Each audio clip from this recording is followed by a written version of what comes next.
Сәлеметсіздер ме? Қош келдіңіздер. Каналыма тіркеліп, лайк басып, комментарий жаза отырыңыздар. Каналымда қазақтың салт дәстүрі мен ырым-тыйымдар туралы оқып беремін. Білгенімізден білмейтініміз көп екен. Сондықтан құлақ салып тыңдаңыздар. Жарыс қазан. Қуанышы қойнына сыймай жүрген көңілі күпті енесі дереу ала қыстай сақтаған жылы жұмсағын қазанға салып, жарыс қазан асу қамына кіріседі. Самаурын қойылып, табаққа сүт пісіріледі. Үй ішіндегілер әбдірелер ашылып, теңдер шешіледі.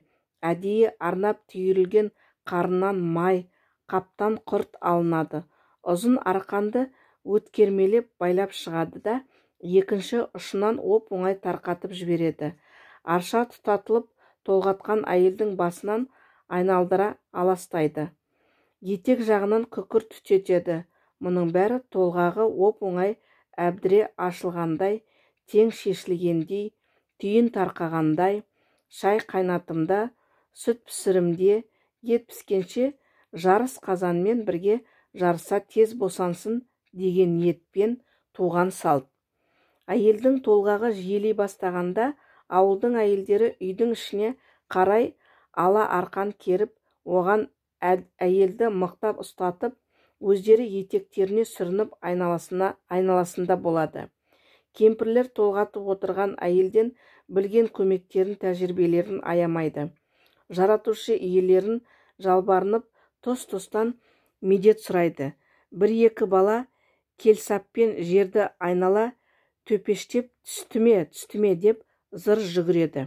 Қалған әйелдер дүниеге есігін ашқалы тұрған бір жапырақ қазақтың игілігіне бола сойылған малдың етінен босанатын әйелге жиылғандарға ас дайындап жатады.